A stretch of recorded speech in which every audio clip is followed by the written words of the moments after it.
হরে কৃষ্ণ। আজ 4 ডিসেম্বর বৃহস্পতিবার পবিত্র অগ্রহায়ণ মাসের মার্গশীর্ষ পূর্ণিমা। যে পূর্ণিমা ভগবান শ্রীকৃষ্ণের সব থেকে প্রিয় একটি তিথি। এই পূর্ণিমার দিনেই ভগবান শ্রীকৃষ্ণ তার ভক্তদেরকে বিশেষভাবে কৃপা করেছিল। এজন্য সাধনা করার জন্য পূর্ণিমা তিথি অত্যন্ত গুরুত্বপূর্ণ এবং শুভ তিথি। তাই আজকের এ পর্বে আমরা এই মার্গশীর্ষ পূর্ণিমার বিশেষ মাহাত্ম্য কথা জানবো। সেই সঙ্গে এই দিনে বাড়িতে প্রদীপ প্রজ্বলন করে এই সামান্য একটুকু কার্য করার মাধ্যমে জীবনের অশুভ দূরীভূত হয় এবং সৌভাগ্য তথা সমৃদ্ধি লাভ হয়ে থাকে, সেই প্রসঙ্গেও জেনে নিব। তাই সকলকেই স্বাগতম জানাচ্ছি আমাদের এই ধর্মীয় তথ্যমূলক চ্যানেলে। আশা করছি আজকের এই তথ্যগুলো আপনাকে অবশ্যই সমৃদ্ধ করবে এবং ভালো লাগলে অবশ্যই একটি লাইক করে কমেন্টে জয় শ্রী লক্ষ্মীনারায়ণের জয় একবার হলেও লিখে যাবার অনুরোধ জানাচ্ছি। পূর্ণিমা তিথির মাহাত্ম্য কথা দেখেন। পূর্ণিমা তিথি কেন বিশেষ তিথি? কেননা চন্দ্রের যে কক্ষপথ, এই চন্দ্রের কক্ষপথ অনুসারে ঋতু পরিবর্তন হয়। শরৎ ঋতু, এই ষড় ঋতু পরিবর্তিত হয় চন্দ্রের কক্ষপথ অনুসারে। এটা কিন্তু সূর্যের গ্রহের কারণে নয়। এবং শুধু তাই নয়, এই যে নদীতে যে জোয়ার ভাটা হয়, এটাও কিন্তু চন্দ্রের কক্ষপথ অনুসারে হয়ে থাকে। শুধু তাই নয়, আমাদের মনে জীবনে যে মনের প্রভাব আসে, এটাও অনেক সময় চন্দ্রের গ্রহের কারণে হয়। তাই পরিবেশে চন্দ্রগ্রহ অত্যন্ত গুরুত্বপূর্ণ একটি গ্রহ। বিশেষ করে এই যে তিথির গুরুত্ব ছিল, আছে এবং থাকবে। তাই অন্যান্য দিনে সাধনা করার থেকে পূর্ণিমার দিনে সাধনা করলে এতে বিশেষ পুণ্য ফল লাভ করা যায় বা প্রাপ্ত করা যায়। তাই বছরে দ্বাদশ পূর্ণিমার মধ্যে একটি শ্রেষ্ঠ পূর্ণিমা হচ্ছে এই পবিত্র মার্গশীর্ষ পূর্ণিমা তিথি, যে পূর্ণিমা অগ্রহায়ণ মাসের পূর্ণিমা। এবং এই পূর্ণিমার দিনে মানুষের জীবন প্রবাহ ঊর্ধ্বমুখে থাকে। তাই এই পূর্ণিমাটি আমাদের বিশেষভাবে মেনে চলা উচিত। কেন গ্রহ এত গুরুত্বপূর্ণ, বিশেষ করে এই চন্দ্র গ্রহ? কেননা সূর্যের আলোর মাধ্যমে বৃক্ষ আদিগণ খাবার গ্রহণ করে বেঁচে থাকে সালোক সংশ্লেষণ প্রক্রিয়ায়। আমরা তো বিজ্ঞান বইয়ে পড়েছি। কিন্তু সেই বৃক্ষে এই যে ফল এত সুমিষ্ট রসালো হয়, ফুল প্রস্ফুটিত হয়ে সুগন্ধি প্রাপ্ত করে, এবং শুধু তাই নয়, শস্যদানা পরিপুষ্ট হয়, এটা কিন্তু সূর্যের আলোয় নয়, এটা হচ্ছে চন্দ্রের আলোয়। এবং যে স্থানে পূর্ণিমার আলো ভালো পড়ে, ওই স্থানে ওই সময়ে শস্যদানা ভালো হয়। তাই এই পূর্ণিমা আমাদের পরিবেশগতভাবেও অত্যন্ত গুরুত্বপূর্ণ। এবং তন্ত্রশাস্ত্র মতে বিশেষ কিছু তান্ত্রিক পদ্ধতি আছে যেগুলো পূর্ণিমার দিনে করা হয়ে থাকে। সারা রাত্র পূর্ণিমায় চাঁদের আলোয় রাখতে হয়। তো সেগুলো ভিন্ন প্রসঙ্গ, কিন্তু এজন্য পূর্ণিমা তিথি এতটা গুরুত্বপূর্ণ। এবং এই চন্দ্র যদি না থাকতো, তবেও পরিবেশের ভারসাম্য বজায় থাকতো না, প্রাকৃতি ধ্বংস হয়ে যেত। এমন একবার কাহিনী পাওয়া যায় চন্দ্রগ্রহের মাহাত্ম্য কতটা চন্দ্রদেবের। তো কি হয়েছে, গণেশ একবার তিনি মোদক বা লাড্ডু খেতে খুবই পছন্দ করত। তো গণেশ সেই মানে কৈলাস পর্বত থেকে ফিরতেছে, সেখানে বিশাল উৎসব হয়েছে কৈলাস পর্বতে। গণেশ অনেক লাড্ডু ভোজন করেছে, তার ভক্তরা তার জন্য অনেক লাড্ডু আদি নিয়ে গিয়েছে। তো গণেশ অনেক খেতে খুবই পছন্দ করে, সে লাড্ডু অনেক ভোজন করেছে। এবার গণেশ খেতে খেতে তার পেট একেবারে জয় ডাক ফুলে, এমনিতেই তার পেট বড়। তো গণেশের বাহন হচ্ছে ইঁদুর। সে সেই ইঁদুরের পিঠে চড়ে কুরকুর করতে করতে যাচ্ছিল আপন স্থলের দিকে, স্বর্গপথে। তো যাবার সময়ে ইঁদুর তো বেশি চলতে পারে না, রাত্রিকালে মানে সন্ধ্যার পরে যাচ্ছে। ইঁদুর চলতে চলতে একটা শিকড়ে বেঁধে গাছের উপরে পড়ে গিয়েছে, আর গণেশও সেখানে পড়ে গিয়েছে। তো তখন ওই উপর থেকে রথে করে চলতেছিল হচ্ছে চন্দ্র দেবতা। রাত্রিকালে রথে করে পৃথিবী পরিভ্রমণ করতেছিল এই চন্দ্রদেব।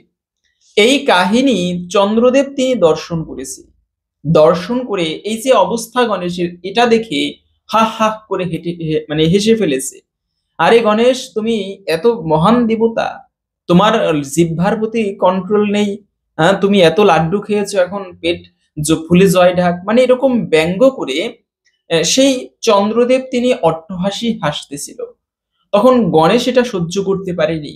গণেশ কিন্তু জ্ঞানী দেবতা, এবং এই গণেশ কখনো কাউকে অভিশাপ দেয়নি, কিন্তু ওই সময়ে তিনি অভিশাপ দিল চন্দ্রদেবকে, যে চন্দ্রদেব, দেবতার কখনো অহংকার শোভা পায় না, কাউকে বিনা কারণে ব্যঙ্গ করা এটা দেবতার উচিত নয়। তাই তুমি জ্ঞানী হয়ে দেবতা হয়ে তুমি আজকে আমাকে নিন্দা মানে ব্যঙ্গ করলে, আমি তোমাকে অভিশাপ দিলাম, তুমি নিস্তেজ হয়ে পড়বে এবং তোমাকে কেউ দর্শন করবে না, যে তোমাকে দর্শন করবে তার জীবনে কলঙ্ক আসবে। সাথে সাথে পৃথিবী সেই চন্দ্রের আলো থেকে অন্ধকার হয়ে গেল, একেবারে অমাবস্যার রাত্রির মতো।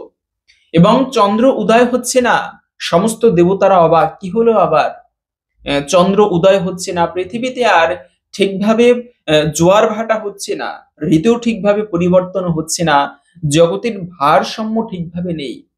তখন দেবতারা গিয়ে আবার গণেশের বন্দনা করলো, যে গণেশ দেব প্রভু, আপনি আহ, আপনি কৃপা করুন জগতে ভারসাম্য বজায় রাখার জন্য। আপনি চন্দ্রদেবকে তার ভুলের জন্য অভিশাপ দিয়েছেন, ঠিক আছে, কিন্তু এই অভিশাপকে লাঘব করুন, কেননা বৃহৎ স্বার্থে ক্ষুদ্র স্বার্থকে ত্যাগ করতে হয়। তা আপনি জগতের ভারসাম্য সৃষ্টিকে রক্ষা করার জন্য এই অভিশাপ লাঘব করুন, কেননা চন্দ্র যদি উদয় না হয় তবে এই পৃথিবীর ভারসাম্য বজায় থাকবে না, ঋতু ঠিকভাবে পরিবর্তন হবে না, জোয়ার ভাটা ঠিক হবে না। তখন সেই গণেশ তখন বলেছিল, ঠিক আছে, ও নিস্তেজ হবে, তবে বছরের বিশেষ একটা দিন, সব সময় নয়, সেটা হচ্ছে গণেশ চতুর্থীর দিনে, এজন্য কখনো চন্দ্র দর্শন করতে নেই, এমনটা শাস্ত্রে নিয়ম রয়েছে। ওই দিনে যে চন্দ্র দর্শন করে তার জীবনে কলঙ্ক আসে, সেটা একটা আলাদা দিন, কিন্তু বলার উদ্দেশ্য ছিল তাহলে চন্দ্রগ্রহের মাহাত্ম্য কত চিন্তা করুন। এই জন্য মনি ঋষি সাধু সন্ত পর্যন্ত তারা তিথিকে বেশি প্রাধান্য দেয়, বিশেষ করে এই পূর্ণিমা তিথিকে। আবার সেই পবিত্র পূর্ণিমা পড়েছে এই অগ্রহায়ণ মাসে। কেন অগ্রহায়ণ মাস? কারণ এই অগ্রহায়ণ মাস অত্যন্ত গুরুত্বপূর্ণ। প্রত্যেকটা মাসেই তো এক একটা পূর্ণিমা আসে, প্রত্যেকটা পূর্ণিমার আলাদা গুরুত্ব রয়েছে। তবে এই মার্গশীর্ষ তথা অগ্রহায়ণ মাস পূর্ণিমার কেন এত গুরুত্ব বলছি, কেননা অগ্রহায়ণ মাস হচ্ছে বছরের প্রথম মাস। এখন অনেকে বলতে পারেন, কেন বৈশাখ মাস তো বছরের প্রথম মাস? হ্যাঁ, বর্তমানে আমরা বাংলা বর্ষপঞ্জিকায় বৈশাখ মাসকে প্রথমে দেখতে পাই, কিন্তু পুরাকালে অগ্রহায়ণ মাস ছিল বছরের প্রথম মাস। অগ্র মানে হচ্ছে প্রথমে, এবং হায়ন মানে হচ্ছে বছর। বছরের প্রথমে যে মাসটি ছিল তা ছিল অগ্রহায়ণ মাস। এজন্য এই অগ্রহায়ণ মাসে বিশেষ কিছু ধর্ম কাজ করা, শুভ কাজ করা অত্যন্ত কিন্তু মঙ্গলময়। তাই সেই অগ্রহায়ণ মাসে আজকে মানে এই আজকের দিনটি পবিত্র মার্গশীর্ষ পূর্ণিমার দিন। ভগবান শ্রীকৃষ্ণ বলেছেন গীতার মধ্যে, মাস অহম মার্গশীর্ষম, আমি মাসের মধ্যে মার্গশীর্ষ। ভগবানের সব থেকে প্রিয় মাস হচ্ছে এই মার্গশীর্ষ মাস। আর সেই মার্গশীর্ষ মাসের পবিত্র পূর্ণিমা, শুধু তাই নয়, এই পূর্ণিমা আবার বৃহস্পতিবারে পড়েছে, একটা বিরল যোগ বলা চলে। কেন? পূর্ণিমা তিথি একে তো হচ্ছে লক্ষ্মীনারায়ণের তিথি, খুবই শুভ একটি দিন। দ্বিতীয়ত হচ্ছে এই পূর্ণিমা, বিশেষ করে এই অগ্রহায়ণ মাসকে আবার মা লক্ষ্মীর মাস বলা হয়। এই অগ্রহায়ণ মাসে প্রতি রবিবারে ইতুলক্ষ্মীর পুজো করা হয় বিশেষভাবে। তার মধ্যে আবার বৃহস্পতিবার দিনটি হচ্ছে মা লক্ষ্মীর বিশেষ দিন। তো সেজন্য এই তিনটি যোগ একসঙ্গে মিলে এই পূর্ণিমাকে আরো বেশি মহিমান্বিত করেছে। তাই আপনারা এই পূর্ণিমার দিনে বিশেষ করে লক্ষ্মী নারায়ণের পুজো করবেন, কেন মা লক্ষ্মী এবং ভগবান শ্রী বিষ্ণুর পুজো করা, এর মাধ্যমে জীবনের সমস্ত অভাব দূরীভূত হয় এবং অন্তিমে বৈকুণ্ঠ ধাম দিব্যলোক প্রাপ্ত করা যায়। তাই সেই পূর্ণিমা তিথি আমরা প্রথমত জেনে নিচ্ছি, এই পূর্ণিমা আজকে কতক্ষণ থেকে কতক্ষণ তিথি থাকবে। তো পূর্ণিমা শুরু হবে আজকে পবিত্র 4ই ডিসেম্বর বৃহস্পতিবার সকাল 8টা 8 মিনিট থেকে, এবং থাকবে মূলত আগামীকালকে 5ই ডিসেম্বর শুক্রবার ভোর 5টা 45 মিনিট পর্যন্ত। এই সময়টুকুর মধ্যে এই পবিত্র মার্গশীর্ষ পূর্ণিমা থাকবে। সেজন্য উদয়া তিথি মেনে আগামীকালকে পালন করবে অনেকেই। তবে বেশিরভাগ বা সিংহভাগ মানুষ আজকের দিনে এই পূর্ণিমা পালন করবে। কেন? পূর্ণিমার মূল তিথি আজকে সমগ্র দিন এবং রাত্রিকালে পর্যন্ত থাকবে। তাই মূল তিথি যারা হচ্ছে লক্ষ্মীনারায়ণের পুজো করবেন, নিশি পালন করবেন, ব্রত করবেন, সবাই আজকের দিনে আপনারা ভক্তি ভরে পালন করতে পারেন নিঃসন্দেহে। এবং যারা আগামীকালকে পালন করবেন তারাও আপনারা বিশেষভাবে আগামীকালকে পালন করতে পারেন। তবে আজকে বৃহস্পতিবার, আজকে পালন করাই সর্বশ্রেষ্ঠ। এবং এই পূর্ণিমার দিনে অবশ্যই চেষ্টা করবেন, আমরা তো একটু আগে বলেছি, লক্ষ্মী এবং বিষ্ণুর পুজো করতে। বাড়িতে আমাদের অনেকের লক্ষ্মী নারায়ণের মূর্তি নেই, সেক্ষেত্রে যদি রাধা কৃষ্ণের মূর্তি থাকে সেখানে আপনারা অবশ্যই এই ভগবান রাধাকৃষ্ণের পুজো করবেন লক্ষ্মী নারায়ণ জ্ঞানে, এতেও বিশেষ মঙ্গল লাভ হয়ে থাকে। কিন্তু জীবনে কখনো অহংকার করা উচিত নয়। পূর্ণিমা এবং অমাবস্যার দুই বোনের সুন্দর একটি কাহিনী পাওয়া যায়। পূর্ণিমা যদিও তিনি আলোকময়, কিন্তু এই পূর্ণিমা নামে এক বোন, তিনি ছিল খুবই অহংকারী। যে কারণে অহংকারী যদি হয়, লক্ষ্মী কিন্তু তার গৃহে কখনো অবস্থান করে না, একদিন না একদিন সেই গৃহে লক্ষ্মীহানি হবেই। এরকম করে এই কাহিনীটা হচ্ছে এমন যে ধর্মপাল নামে একজন ধনী বণিক ছিল। এই ধর্মপাল তিনি নিজে শিব পূজা করত এবং প্রতি সোমবারে ভক্তি ভরে তিনি মা পার্বতী এবং শিবের পুজো করত ভক্তি ভরে। সেই সঙ্গে তার স্ত্রীও ছিল খুবই ভক্তিমতী। স্বামী বাণিজ্যে যেত, ঠিকভাবে বাড়িতে থাকতে পারতো না, কিন্তু তার স্ত্রী এত ভক্তিমান, প্রতি সোমবারে তার স্ত্রী ভক্তি ভরে মহাদেবের পুজো করত এবং ব্রত কথা শ্রবণ করত, আবার দরিদ্র ব্রাহ্মণ বৈষ্ণব ভোজন করাতো। এটি ছিল তার প্রতি সোমবারের কার্য। মহাদেবের কৃপা ওই সংসারের উপরে সুন্দরভাবে বর্ষিত ছিল। মহাদেব অত্যন্ত প্রসন্ন ছিল তাদের উপরে, কোনো অভাব ছিল না জীবনে তাদের। কিন্তু কি হলো, যখন সেই মা কালক্রমে তিনি হচ্ছে গর্ভবতী হলো এবং সন্তান জন্ম দিতে গিয়ে এই ধর্মপালের স্ত্রী মারা গেল। আগেকার দিনে বর্তমান সময়ের মতো এত উন্নত চিকিৎসা ছিল না, যে কারণে তার স্ত্রী সেখানে মারা গিয়েছে। এজন্য ধর্মপাল অত্যন্ত দুঃখিত এবং এই ধর্মপাল তিনি তার কন্যাকে অপয়া বলে তার নাম রাখলেন অমাবস্যা। কেন? যে এই মেয়েকে জন্ম দিতে গিয়ে আমার লক্ষ্মী সুলভ স্ত্রী দেহত্যাগ করেছে, তাই অবহেলার সহিত, তাচ্ছিল্যের সহিত তার মেয়ের নাম রেখেছে সেই অমাবস্যা। তবে এই অমাবস্যা নাম রাখলে কি হবে, তিনি ঠিক মায়ের মতো হয়েছে, সুশীলা গুণ সম্পন্না, সবসময় মহাদেবের পুজো অর্চনা করে, এমনকি পরিবারের ছোট্ট ছোট্ট যত কাজকর্ম সবই অমাবস্যা নিজের হাতে করে, একেবারে লক্ষ্মী গুণ সম্পন্ন। শুধু তাই নয়, মহাদেবের প্রতিও তার অত্যন্ত ভক্তি ছিল। মহাদেবের প্রতি তিনি একান্তে বসে ব্রত করত, সোমবারে ব্রত কথা শ্রবণ করত, ব্রাহ্মণ বৈষ্ণবদের প্রতি তার অত্যন্ত ভক্তি ছিল। কিন্তু কালক্রমে এই ধর্মপাল দেখতে লাগলো যে ছোট মেয়েটা কত কষ্ট করে, তার মায়েরও কষ্ট হচ্ছে সংসার সামলাতে।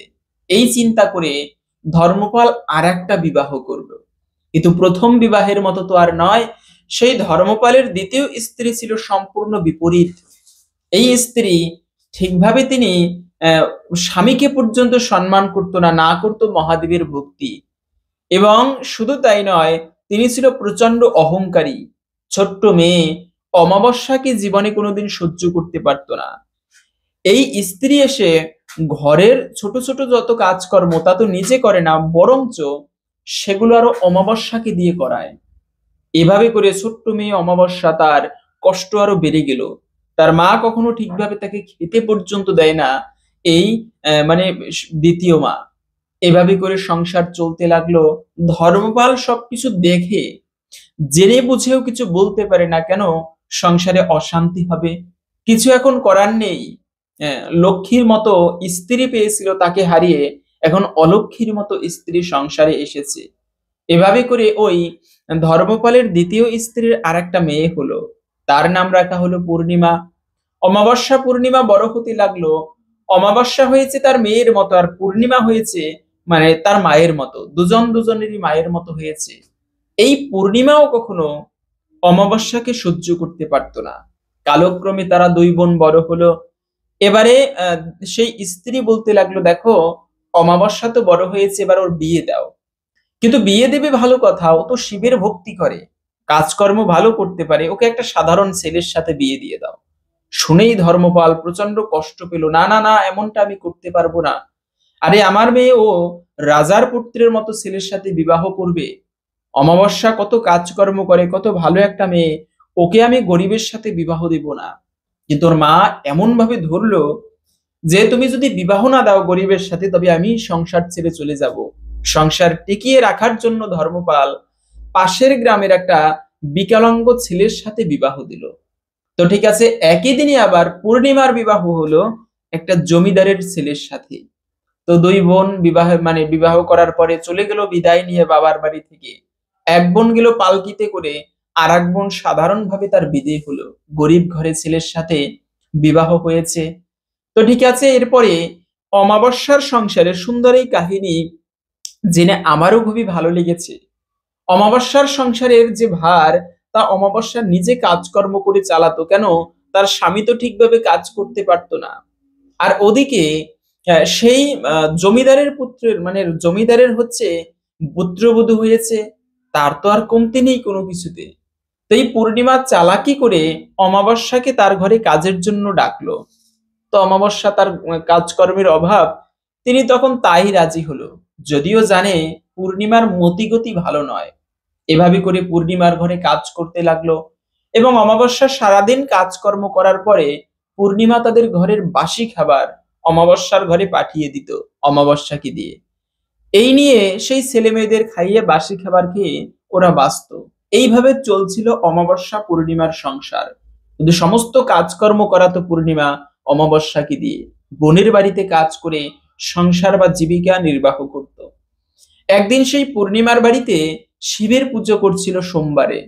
অনেক ব্রাহ্মণ বৈষ্ণবদেরকে নিমন্ত্রণ করা হলো, কিন্তু দুঃখের বিষয় সেখানে এই অমাবস্যা এত কাজ করে আরো নিজের বোন, সেখানে তাকে নিমন্ত্রণ করেনি। ওদিক থেকে সেই অমাবস্যার ছেলে মেয়ে বলতে লাগলো, মা আজকে নাকি মাসি বাড়িতে বড় পুজো হচ্ছে, যাও তো আমাদের জন্য মিষ্টি প্রসাদ নিয়ে আসো, কিছু মিষ্টি প্রসাদ আমরা খাই। তো অমাবস্যা যেতে রাজি হচ্ছিল না, তারপরেও ছেলেদের মুখের দিকে তাকিয়ে, তো এরপরে সেই অমাবস্যা বোনের বাড়িতে গেল, গিয়ে বলতে লাগলো, বোন আমাকে নিমন্ত্রণ করতে হয়তো বা ভুলে গিয়েছিলি, আমার ছেলে মেয়েরা বলেছে মাসি বাড়ি থেকে মিষ্টি আনতে। এটা দেখে পূর্ণিমা অত্যন্ত রেগে গেল। তিনি বোনকে কিছু না বলে সবার সামনে অপমান করলো, তোমার মতো গরিব মেয়ে, গরিবের স্ত্রী আমার বাড়িতে বিনা নিমন্ত্রণে কেন এসেছো, যাও, দূর দূর করে তাড়িয়ে দিল। একে তো হচ্ছে শিবের পুজো করা হচ্ছিল, সেখান থেকে একটা অভাগিনীকে এভাবে তাড়িয়ে দেওয়া হলো। তাই সেই মহাদেব প্রচন্ড রুষ্ট হলো সেখানে। তার পুজোর সামনে একটা ভিখারি হলেও তাকে তাড়িয়ে দিতে নেই। এজন্য কোনো শুভ দিনের জন্য বাড়িতে যদি অনুষ্ঠান করেন আর বিনা নিমন্ত্রণে কোনো একটা কুকুরও যদি আসে, তাকে পিটানো উচিত নয়। হয়তোবা কুকুরটা ঘরে প্রবেশ করেছে, আপনি তাড়িয়ে দিবেন, তার মানে তাকে পিটিয়ে নয়, তাকে কষ্ট দিয়ে নয়, এতেও কিন্তু অমঙ্গল। হয়তোবা এমনও হতে পারে যে আপনি যার পুজো করছেন সেই ইষ্টদেব ওই কুকুর রূপে আপনার ঘরে এসেছে পরীক্ষা করতে। তাই এটা বিশেষভাবে মনে রাখা উচিত, অতিথি রূপে নারায়ণ কখনো কখনো উপস্থিত হয়। এই পূর্ণিমা নিজের বোন অমাবস্যাকে এভাবে তাড়িয়ে দিল, কিন্তু অমাবস্যা বাড়িতে যাবে কি করে? ওর ছেলে মেয়ে তো তাকিয়ে আছে যে মা আমার জন্য অনেক খাবার নিয়ে আসবে। অমাবস্যা তখন বাবার বাড়িতে যাবার সিদ্ধান্ত নিল, যে আমি বাড়িতে যাব না, বাবার বাড়ি থেকে বাড়িতে যাব। ঠিক আছে, বাবার বাড়িতে যাচ্ছিল, যাত্রা পথে সামনে দেখতে পেল একটা তুলসী মঞ্চ সুন্দর, এবং একটা বৃদ্ধা বুড়িমা।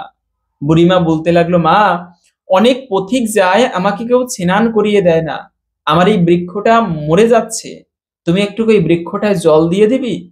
অমাবস্যা ভক্তি ভরে তুলসী বৃক্ষতে জল দিল, এবং ওই বুড়িমা অমাবস্যাকে দুই হাত ভরে আশীর্বাদ করলো। কিছু দূরে যাবার পর একটা বৃদ্ধ সেখানে শিব মন্দিরের পাশে বসা, বলে, মা আমার একটা উপকার করবি? অনেককে বলি কেউ ওই মন্দিরটা একটুকু ঝাড়ু দেয় না, তুই একটুকু ঝাড়ু দিয়ে দিবি। ঠিক আছে, অমাবস্যা ভক্তি ভরে ঝাড়ু দিয়ে দিল। এবং ওই বৃদ্ধাও, মানে বৃদ্ধ লোকটাও অমাবস্যাকে প্রাণ ভরে আশীর্বাদ করলো। এরপরে ওদের বাড়িতে যেতে, বাবার বাড়িতে যেতে একটা নদী পার হতে হয়। সেখানে নদীর সামনে একটা বুড়ি, উনি ছিল গঙ্গা দেবী ছদ্মবেশে উপস্থিত। সে বলতে লাগলো, মা আমার একটুকু সেবা করে দিবি? হ্যাঁ, ভক্তি ভরে অমাবস্যা তারও সেবা করে দিল। সবার থেকে আশীর্বাদ নিয়ে বাবার বাড়িতে পৌঁছালো। এসেই অবাক, বাবার বাড়িতে এসে ভাইয়ের ভাতৃবধূরা তারা অমাবস্যাকে দেখে এত আনন্দিত হলো। কেন? অভাগিনী, মানে তাকে ছলনা করে তার মা এভাবে করে একটা ছোট্ট ঘরে গরিবের সাথে বিবাহ দিয়েছে, তাই অমাবস্যাকে দেখে সবাই খুবই খুশি হয়েছে। তারা সবাই খুবই আনন্দ করে সেই রাত্রি একসঙ্গে কাটালো। এবং পরের দিনে অমাবস্যা বিদায় নিয়ে আসতে গেলে তার ভাইয়ের বউয়েরা অনেক খাবার দাবার, অনেক একটা পোটলায় রত্নআটি, মানে টাকা পয়সা দিয়ে সেই বোনকে বিদায় দিল অমাবস্যাকে। এভাবে করে অমাবস্যা আসতে গেলে সেই ওই যে নদীর পারে একটা বৃদ্ধা বুড়িমা, উনিও একটা পোটলা দিল ধনরত্নের, কিন্তু বলল, অমাবস্যা তুমি এটি রাস্তায় বসে খুলবে না, বাড়িতে গিয়ে খুলবে। এবং কিছু দূর যেতে ওই যে বৃদ্ধ, সেই বৃদ্ধ ছিল মহাদেব, তিনি একটা পোটলা দিল। তিনি বলল, মা এটাও তুমি রাস্তায় বসে খুলবে না, বাড়িতে গিয়ে খুলবে। এবং সেই তুলসী মঞ্চের পাশে বৃন্দা দেবী ছদ্মবেশে বসা ছিল, তিনি একটা পোটলা দিল। তিনি বলল, তুমি এটা বাড়িতে গিয়ে খুলবে। এভাবে করে সমস্ত কিছু বাড়িতে এনে যখনই তিনি খুলেছে, অবাক হয়ে গেল। এগুলো সাধারণ কোনো জিনিস নয়, মহামূল্যবান রত্ন, কোনোটায় হিরে মণিমাণিক্য ধনরত্ন, কোনোটায় সবজি আদি। তার সংসার পরিপূর্ণ হলো, জমিদারের থেকেও আরো বড় জমিদারে পরিণত হলো তারা। আর দৈবক্রমে শিবের কৃপায় ওর স্বামীর যে একটা পা মানে ছিল না, সেই পাটা আবার দৈবক্রমে ভালো হয়ে গেল, তার স্বামী সক্ষম হলো। এদিকে ওই অমাবস্যাকে যে অবহেলা করেছিল, তাই সেই পূর্ণিমার সমস্ত ধন নষ্ট হয়ে গেল। তার স্বামী কাজের জন্য কিভাবে চলবে সংসার, এজন্য পরবাসে গেল। এবং এদিক থেকে পূর্ণিমা আবার গরিব হয়ে পড়ল। কিছুদিন পরে চিন্তা করতে লাগলো, অমাবস্যার বাড়িতে কেউ ও তো আর কাজে আসে না, যাই তো কি অবস্থা। গিয়ে দেখে কি, অমাবস্যার বাড়ি রাজার বাড়ির মতো। তার সে তো এখন আর গরিব নেই। সবকিছু জানতে পারলো কিভাবে তিনি ধনী হয়েছে। এরপরে সেই পূর্ণিমাও একইভাবে, মানে যাত্রাপথে কি কি হয়েছে সবকিছু তো বলেছে। পূর্ণিমার লোভ হলো, তিনিও বাবার বাড়িতে যাবে। ঠিক আছে, যাত্রাপথে একইভাবে দেখতে পেলে একটা তুলসী দেবী বৃদ্ধা, তিনি বলছে আমার একটুকু সেবা করো। কিন্তু কারো সেবা করেনি এই অমাবস্যা, পূর্ণিমা। আরে আমি কেন সেবা করবো, আমি জমিদারের পুত্রবধূ। অহংকার করে বাবার বাড়িতে যখনই পৌঁছেছে, কেউ তাকে তার সাথে ভালো ব্যবহার করছে না। ভাইয়ের বউরা সবাই কেমন যেন মুখ ফিরিয়ে নিচ্ছে। আসার সময় পূর্ণিমা বলল, আমাকে তোমরা ধনরত্ন দেবে না যেমন অমাবস্যাকে দিয়েছো? বলে, তুমি তো জমিদারের পুত্রবধূ, তোমাকে কেন আমরা ধনরত্ন দিব, যাও দূর হয়ে যাও। এইভাবে করে এই পূর্ণিমা তখন উপায় না পেয়ে অমাবস্যার চরণে এসে পড়লো, আমাকে তুমি কৃপা করো। অমাবস্যা বলেছে, বোন কখনো অহংকার করবে না, আজ থেকে আবার শিবের পুজো করো, গরিব দুঃখীদের সেবা করো, তবে তোমার ধন সম্পদ ফিরে আসবে। এরপরে সেই পূর্ণিমা আবার মহাদেবের পুজো করে, ব্রত করে, গরিব দুঃখীদের সেবা করে, অহংকারকে ত্যাগ করেছিল এবং আবার তার সংসারে সমস্ত কিছু মহাদেবের কৃপায় ফিরে পেয়েছিল। এজন্য এখান থেকে শিক্ষা, জীবনে সেবা মনোভাব রাখা উচিত। কখনো সে যেই হোক না কেন, কুৎসিত বৃদ্ধ বিকলাঙ্গ ভিখারি যেই হোক না কেন, কখনো কারো প্রতি অন্যায় ভাবে আচরণ করা উচিত নয়, কারো মনে কষ্ট দেওয়া উচিত নয়। এতে সেই কষ্ট তার জীবনে নয়, বরং আমার জীবনে দ্বিগুণ হয়ে ফিরে আসবে। তাই কখনো কারো জীবনে কষ্ট দেওয়া উচিত নয়, এতে আমাদেরই অমঙ্গল হয়ে থাকে। এখান থেকে সুন্দর এই শিক্ষা। বিশেষ করে এই পূর্ণিমার দিনে আপনারা এজন্য সেই মা লক্ষ্মীর পুজো করা উচিত। সম্ভব হলে আপনি কিছু বৃদ্ধদের, আমি বলবো, অনেকে বলে ছোট্টদের সেবা করা ভালো। হ্যাঁ, ছোট্টদেরও সেবা করা ভালো, কেন? ছোট্ট বালক রূপে কৃষ্ণ স্বয়ং, তাই সেই ছোটদের সেবা করা ভালো। কিন্তু এই অমাবস্যার দিনে আপনি বাড়ির আশেপাশে যে বৃদ্ধ বুড়িমা আছে, তাদের সেবা করতে পারেন একটুকু। তাদের পেট ভরে সুস্বাদু উপাদেয় খাবার প্রস্তুত করে, যেমন খিচুড়ি ভালোভাবে প্রস্তুত করে অথবা মিষ্টান্ন প্রস্তুত করে আপনি লক্ষ্মী নারায়ণকে ভোগ নিবেদন করে সেই প্রসাদ পেট ভরে সবার মধ্যে বিতরণ করুন। সাত্ত্বিক আহার, এর মাধ্যমে লক্ষ্মীরও কৃপা লাভ হবে। আবার বৃদ্ধাদের ভোজন করালে এতে লক্ষ্মী দেবী আরো বেশি প্রসন্ন হবে। আপনারা এই পূর্ণিমার দিনে, আজকের দিনে সন্ধ্যাকালের পরে এই কার্যটি করতে পারেন। নিঃসন্দেহে আশা করি একটুকু হলেও স্বয়ং মাতা লক্ষ্মী দেবীর বিশেষ কৃপা এতে প্রাপ্ত করা যাবে। মা লক্ষ্মী অত্যন্ত প্রসন্ন হবে।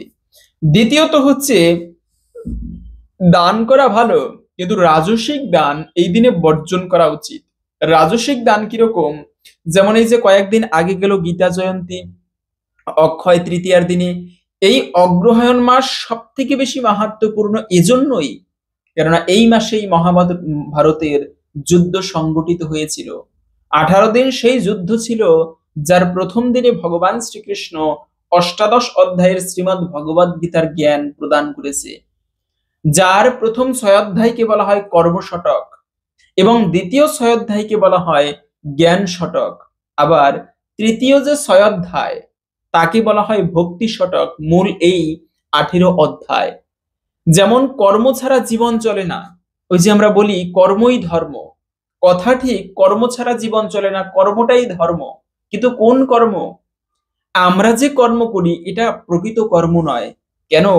এটা ভাগবত শাস্ত্রের একটা সুন্দর কথা, নিদ্রয়া হ্রিয়াতে নক্তম ববায় না চবাবয় দেবাচ অর্থে হয় রাজন্য কুটুম্ব ভরণীনবা।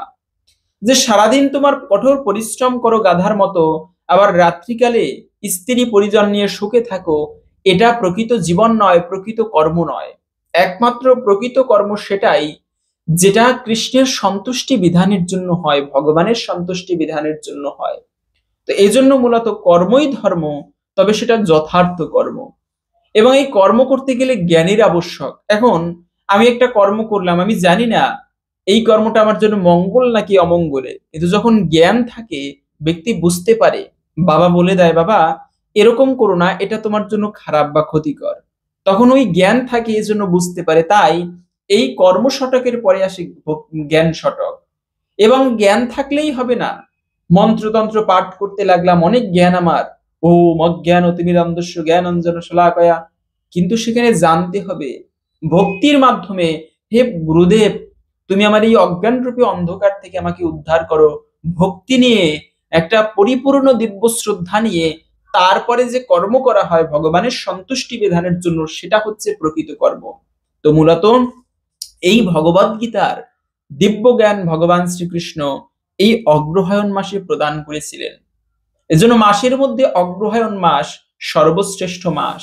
আর সেই মাসে ধর্ম কাজ করা, পুণ্য কাজ করা অত্যন্ত মঙ্গলময়।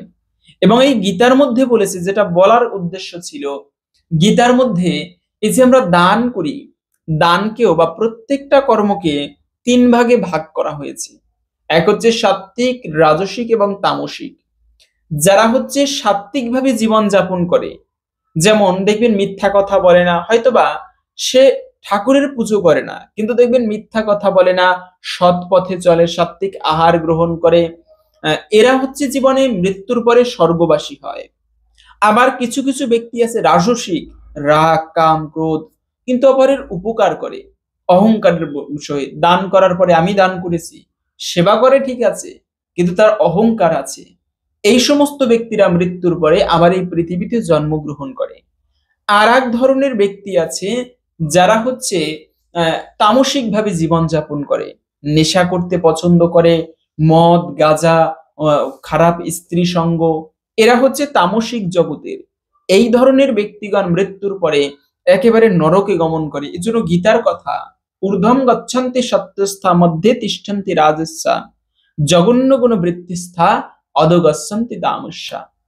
তো এভাবে করে এই 3 গুণ, এমনকি যে আমরা দান করি, দানের মধ্যেও গুণ রয়েছে। যেমন দান করার পরে যদি অহংকার করা হয়, নামের জন্য যদি দান করা হয়, আমি দিয়েছি 1 লক্ষ টাকা অমুক মন্দিরে, আমার নামটা একটুকু বলা হবে, আমার নাম সুনাম হবে, এটা সাত্ত্বিক দান নয়, এটা হচ্ছে অহংকারের দান। মানে তুমি তোমার নিজের প্রতিষ্ঠার জন্য দান করছো, প্রকৃত সেবাকে লক্ষ্য নিয়ে তুমি দান করনি। এজন্য গীতায় এই দানকে রাজসিক দান বলা হয়েছে। আর এই রাজসিক কর্ম থেকে যতটা সম্ভব আমাদের বিরত থাকা উচিত। এমনকি খাবারের মধ্যেও যে প্রকারভেদ, রাজসিক খাবার এই পবিত্র পূর্ণিমার দিনে গ্রহণ করা উচিত নয়। এই রাজসিক খাবার গ্রহণকেও একান্ত অনুচিত এবং অমঙ্গলের বলা হয়েছে। কেন? রাজসিক খাবার আপাত জিহ্বার জন্য স্বাদের লাগতে পারে, কিন্তু এটা শরীরে সুস্থ থাকার জন্য কিন্তু ভালো নয়। রাজসিক খাবার গ্রহণ করলে রোগ ব্যাধি বৃদ্ধি পায়। আবার সাত্ত্বিক খাবার জিহ্বার জন্য ভালো নয়, কিন্তু স্বাস্থ্যের জন্য খুবই উপকারী। এজন্য গীতার মধ্যে ভগবান শ্রীকৃষ্ণ বলেছেন দীর্ঘায়ু, নিরোগ এবং অনেক সুস্থ দেহ প্রাপ্ত করার জন্য সাত্ত্বিক আহার সর্বোত্তম। তো যাই হোক, মূলত এই পূর্ণিমার দিনে অন্ততপক্ষে রাজসিক আহার এবং রাজসিক দান আমাদের বর্জন করা উচিত। না হলে আমরা যতই দান করি, যত ধর্মকর্ম করি, ততটা কিন্তু সেই দানের ফল, পুণ্যফল প্রাপ্ত করা যায় না। এবং তৃতীয়ত হচ্ছে আর একটা বিষয়, যে আপনারা এই পবিত্র দিনে, আজকের দিনে সম্ভব হলে গঙ্গা স্নান করবেন। গঙ্গা স্নান বা পবিত্র নদীতে স্নান করা, যেমন আমাদের স্নানের মন্ত্র রয়েছে, স্নান করার পরে সেখানে মন্ত্র উচ্চারণ করতে হয়, বা স্নান করার সময় ওম কুরুক্ষেত্রম গয়া গঙ্গা প্রভাস পুষ্করাণি চ তীর্থান নেতানি পুণ্যানি স্নান কালে ভবন্তি হ। এই মন্ত্র বলে আমাদের প্রত্যেকে স্নান করতে হয়, স্নান মন্ত্র এটি। তো সেই স্নান, বিশেষ করে আজকের দিনে এই গঙ্গা স্নান করা অত্যন্ত মঙ্গলময় এবং মাহাত্ম্যপূর্ণ। তো যাই হোক, এখন আমরা জেনে নিচ্ছি পবিত্র, আজকে তো হচ্ছে পূর্ণিমা তিথি, দ্বিতীয়ত হচ্ছে বৃহস্পতিবার। তাই প্রত্যেকটা বাঙালির মায়েরা, বিশেষ করে প্রত্যেকটা ঘরেই বলতে গেলে আজকের দিনে ভক্তি ভরে ব্রত করবে, লক্ষ্মী নারায়ণের পুজো করবে। কিন্তু কোনো কারণে যদি আপনি আজকের দিনে ব্রত করতে নাও পারেন, তারপরেও চেষ্টা করবেন বাড়িতে লক্ষ্মীর পাঁচালী পাঠ করতে। এই বৃহস্পতি অথবা পূর্ণিমার বিশেষ ব্রত কথা ভক্তি ভরে শ্রবণ করবেন। আশা করি একটুকু হলেও এই ব্রতের বিশেষ ফল প্রাপ্ত করা যায়। তাই আসুন আমরা কিছুক্ষণ সময় ধৈর্য ধরে বৃহস্পতিবারের ব্রত কথা শ্রবণ করছি। এরপরে ভিডিওর মূল প্রসঙ্গ জেনে নিচ্ছি, প্রদীপ দিয়ে কোন কার্যটি আমাদের করা উচিত, বা কি করার মাধ্যমে মা লক্ষ্মীর কৃপা লাভ হবে, জীবনের অশুভ দূরীভূত হবে। বহুদিন আগে ভারতবর্ষে এক রাজা রাজত্ব করতেন। রাজা যেমন পরাক্রমশালী ছিলেন, তেমনি ছিলেন দানী। দেবদ্বিজে তার খুবই ভক্তি ছিল। পরের দুঃখে সদাই তার প্রাণ কাঁদত। কোনো প্রার্থী তার কাছ থেকে বিমুখ হয়ে ফিরে যেতেন না। রোজ তিনি মন্দিরে গিয়ে দেব দর্শন করতেন। প্রজাদের নিজের সন্তানের মতোই ভালোবাসতেন। তার দরজা থেকে কোনো প্রার্থী বিমুখ হয়ে ফিরে যেত না। এই রাজা প্রতি বৃহস্পতিবারে দেবগুরু বৃহস্পতি এবং মা লক্ষ্মীর ব্রত পূজা করতেন। ষোড়শ উপাচারেই লক্ষ্মী এবং নারায়ণের পুজো করতেন। ব্রাহ্মণ, গুরু ও অতিথিকে ভক্তি সহকারে ভোজন করাতেন। এছাড়া প্রতিদিন তিনি গরিব দুঃখীদের সেবা করতেন। কিন্তু তার রানী ছিল সম্পূর্ণ বিপরীত। এইসব বার, ব্রত, দান, ধ্যান তার ভালো লাগতো না। মনে মনে সে বিরক্ত হতো, কিন্তু রাজাকে মুখ ফুটে কিছু বলতে পারতো না। রাগে গজগজ করত। রানী একদিন কোনোদিন কোনো ব্রত করতো না, আর কাউকে একটা কানা করিও দান করতো না। উপরন্তু রাজাকে এইসব ব্রত আর দান করতে নিষেধ করত। এভাবেই কিছুদিন কেটে যায়। হঠাৎ রাজা সৈন্য সামন্ত নিয়ে মৃগয়া করতে গেলেন। প্রাসাদে রইল রানী আর দাস দাসীরা। তাদের মধ্যে একটি দাসী রানীর খুবই প্রিয় ছিল। রাজা শিকারে যাবার ফলে দান, ধ্যান, দেবসেবা, ব্রাহ্মণ, অতিথি সেবা সব বন্ধ হয়ে গেল। এমন সময় একদিন স্বয়ং দেবগুরু বৃহস্পতি সাধুর ছদ্মবেশে রানীকে পরীক্ষা করার জন্য প্রাসাদ দ্বারে এসে উপস্থিত হলেন। ছদ্মবেশী দেবগুরু প্রাসাদ দ্বারে এসে ভিক্ষা চাইলেন। দাসীটা গিয়ে রানীকে সেই কথা জানালেন। দাসীর কথা শুনে রানী তাড়াতাড়ি বাইরে এসে দেখলো তার সামনে একজন সাধু দাঁড়িয়ে আছে। তাকে দেখে রানীর গা জ্বলে গেল। তিনি বললেন, হে সাধু মহারাজ, এই দান আর পুণ্যের উপর আমার ঘৃণা এসেছে।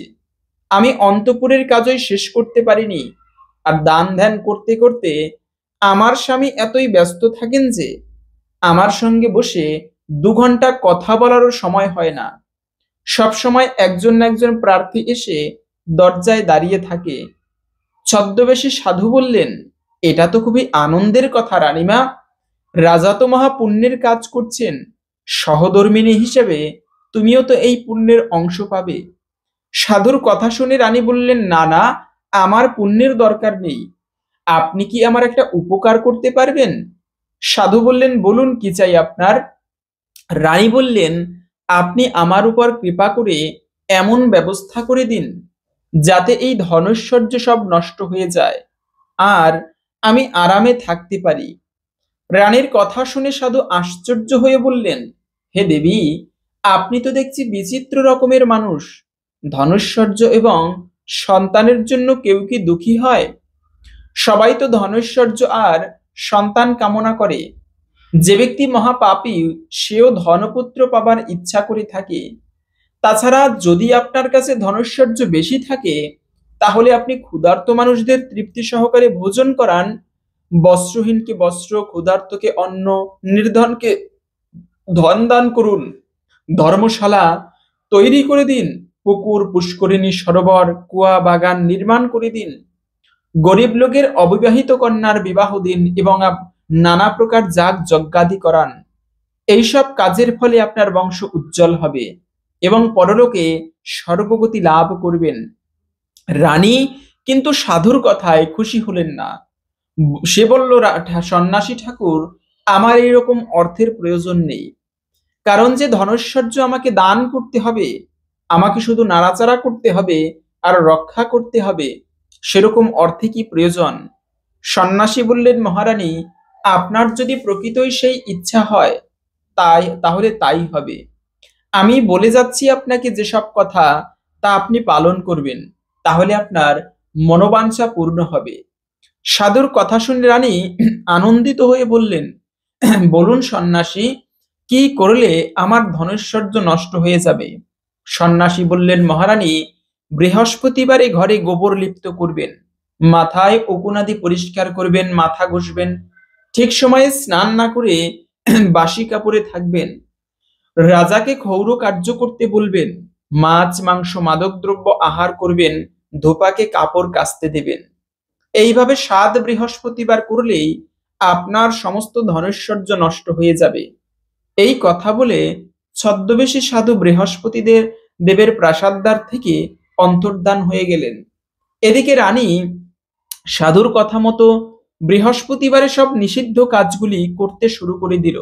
৭ বৃহস্পতিবারও অপেক্ষা করতে হলো না। ৩ বৃহস্পতিবারের মধ্যেই রাজার সমস্ত ধনৈশ্বর্য নষ্ট হয়ে গেল। অবশেষে অবস্থা এমন হলো যে রাজা রানীর আহার পর্যন্ত জোটে না। কোনোদিন উপবাসে থাকতে হয়, আবার কোনোদিন আধপেটা খেয়ে থাকতে হয়। ক্ষুধার জ্বালায় রাজা রানী খুব কাতর হয়ে পড়ল। এরপরে আমি সংক্ষেপে বলে দিচ্ছি, সেই রাজা রানী খুবই গরিব হয়ে গিয়েছে। এদিকে তারা ঠিকভাবে খেতে পর্যন্ত পারছে না। তাদের দাস দাসী সবাই তাদেরকে ছেড়ে চলে গেল। রাজা বলল রানীকে যে আমি হচ্ছে এভাবে রাজ্যে থাকলে কাজ করেও খেতে পারবো না, তার চেয়ে একটা কাজ করি, ছদ্মবেশে পাশের রাজ্যে গিয়ে আমি কোন রকমে জীবিকা নির্বাহের জন্য খাবার সংগ্রহ করার জন্য কাজ করি। তো রাজা তো চলে গিয়েছে, এদিক থেকে রানী, তারা এমন অবস্থা হলো ৭ দিন কিছু খায়নি। তখন রানীর বোন খুবই ধনী ছিল। তার বোন বৃহস্পতিবারে লক্ষ্মী পুজো করত, বিষ্ণু পুজো করত, দাসীকে তার বোনের কাছে পাঠিয়েছে। তো তার বোন তখন কোনো উত্তর দিল না, কেন যখন তার দাসী গিয়ে বলেছিল যে আপনার বোন আমাকে পাঠিয়েছে কিছু খাবার দাবার দিতে, তার বোন কোনো উত্তর দেয়নি। তখন তিনি ভক্তি ভরে ব্রত কথা শুনছিল। এরপরে রানীর বোন এসে বলল, বোন তুমি চিন্তা করো না, একটা কাজ করো, বৃহস্পতিবারে তুমি ব্রত পূজা শুরু করো, এরপরে লক্ষ্মীর কৃপায়, নারায়ণের কৃপায় তোমার সংসারে আবার সবকিছু ফিরে আসবে। তারপর থেকে সেই দাসী এবং রানী আবার ব্রত পূজা শুরু করে, নিয়ম পালন করে, আবার তাদের সংসার আগের মতো পরিপূর্ণ হয়। সুন্দর সেই ব্রত কথা, যদিও বা ভিডিওটা মোবাইলে চার্জ নেই, জন্য আমি তাড়াতাড়ি শেষ করে দিচ্ছি। তো আপনারা এভাবে করে সেই ব্রত এভাবে পালন করার ফলে দাসী এবং রানী সবকিছু ফিরে পেয়েছে, রাজ্যে আবার শান্তি এসেছে। ওদিক থেকে রাজাও স্বপ্নে দেখতে পেল যে এখন তুমি বাড়িতে ফিরে যাও। দৈবক্রমে রাজাকে বলেছে দৈবভাবে যে রাজা তুমি এখন তোমার রাজ্যে ফিরে যাও, রাজ্যে লক্ষ্মী ফিরে এসেছে। রাজা এসে দেখে সবকিছু আবার আগের মতো হয়ে গিয়েছে। তখন রানী সমস্ত কথা খুলে বলল কেন এই গরিব হয়েছিল তারা। এবং রাজা রানী সবাই ভক্তি ভরে এই বৃহস্পতিবারের ব্রত পূজা করায় রাজ্যে আরো সমৃদ্ধি আসলো মা লক্ষ্মীর কৃপায়। এবং এভাবে করে ধীরে ধীরে রাজ্যে এই বৃহস্পতিবারের ব্রত কথা প্রচলিত হলো। তাই আশা করি বুঝতে পেরেছেন এই বৃহস্পতিবারের তিথি কতটা গুরুত্বপূর্ণ। তাই সেই আজকের বৃহস্পতিবার আরো পূর্ণিমার দিনে তেমন কিছু না করতে পারলেও প্রদীপ জ্বালিয়ে কোন কার্যটি করতে হয়। একটা প্রদীপ এক জায়গায় রাখলেই মঙ্গল হয় না। মূলত প্রদীপ যদি বলা আছে যে বাড়িতে ঠাকুর ঘর সন্ধ্যাকালে অন্ধকার থাকে সেই পরিবার থেকে লক্ষ্মী হানি হয়, সেখানে মা লক্ষ্মী অবস্থান করে না। তাই আজকের দিনে পূর্ণিমার দিনে লক্ষ্মী দেবীর সামনে বা ভগবানের সামনে একটা প্রদীপ নিবেদন করবেন। ঘিয়ের প্রদীপ হলে সর্বোত্তম, কেননা প্রদীপ দানের মাধ্যমেও ভগবানের বিশেষ কৃপা লাভ হয়। এবং সেই প্রদীপ নিবেদন করার পরে আপনার ইষ্ট মন্ত্র অথবা গুরুদেব যে মন্ত্র দিয়েছে সেই দিব্য মন্ত্র 108 বার এক জায়গায় বসে জপ করবেন। হরে কৃষ্ণ কৃষ্ণ কৃষ্ণ হরে হরে, হরে রাম রাম রাম হরে হরে। এরকমটাও যদি কেউ করে এর ফলেও তার জীবনের একটুকু হলেও আশা করি ভগবানের কৃপায় সমৃদ্ধি আসবে এবং অমঙ্গল দূরীভূত হবে। তো ভালো লাগলে অবশ্যই একটি লাইক করে কমেন্টে জয় শ্রী লক্ষ্মী নারায়ণের জয় একবার হলেও লিখে যাবার অনুরোধ জানাচ্ছি। ভগবান লক্ষ্মীর মা লক্ষ্মী এবং ভগবান শ্রী বিষ্ণুর কৃপায় সকলের জীবনে মঙ্গল হোক বা সমৃদ্ধি হোক এই কামনা করে আজকের ভিডিওটি এখানে সমাপ্ত করছি। হরে কৃষ্ণ।